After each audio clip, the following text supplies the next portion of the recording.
Would you agree that we should enforce that there be consequences for war crimes?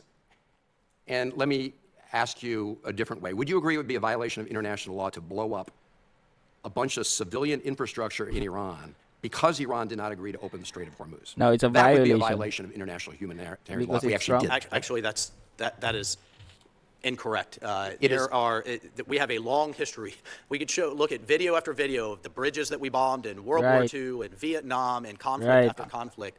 Power plants in Serbia under the Clinton Mr. Ambassador, administration. this was And not this my is question. particularly a regime My question was, that has dual use. Mr. that Well, I'm going to blends have to. military with civilian uses. Mr. Ambassador, that was not my question. President Trump threatened to hit civilian infrastructure if Iran did not open the Strait of Hormuz. We all know international law. We know there are some exceptions to the general rule that you shouldn't hit civilian infrastructure if the enemy is occupying it.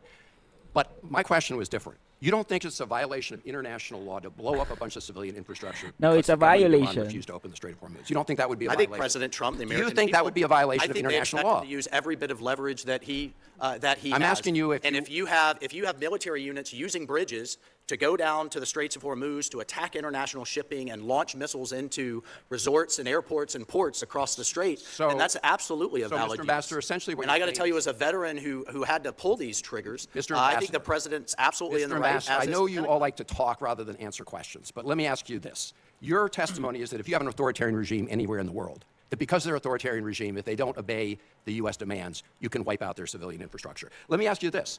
Would it be a violation of the international law to destroy a civilization? Would that be a violation of international humanitarian law? I think what you're talking about, Senator, is a mean tweet that got with a regime that's genocidal, chants death to America, and you're going to talk about some tough language that actually the result of it was diplomacy. Well, the result of it was the highest meeting in the history of the United States and the Iranian regime, was a return to the ceasefire. So, you know, Mr. once Ambassador, again, let me we're just say- focused on what he yeah. says. And I'm maybe we focused on should what he does. return to the time when the Strait of Hormuz was open before we started the war that closed the Strait of Hormuz and got a more radical and more extremist. One could only regime. imagine what they would Let me do just with a say that. nuclear Let me weapon. just ask you this. I'm going to. Now it's a violation because it's Trump.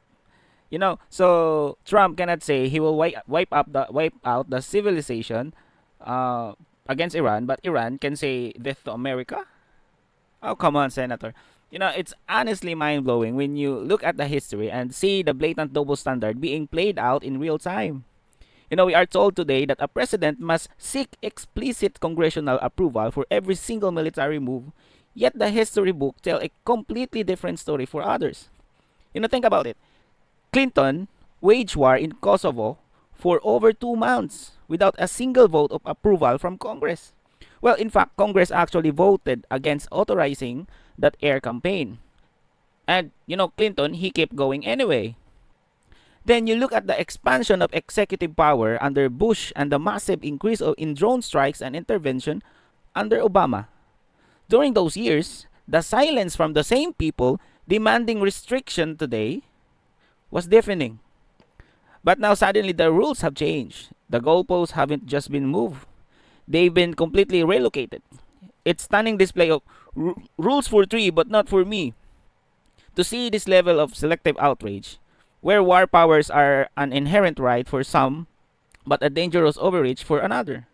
It's enough to make your head, you know, this one is enough to make your head spin. It's not about the Constitution or the law anymore. It's clearly about who is sitting in the chair, right? During the time of the Democrats, it's okay for them to wage war, like what Bush did in Iraq, right? During Obama in Libya, in Tripoli. And now it's Trump. Surprisingly, it becomes a concern of international law, right? It's funny. It's funny.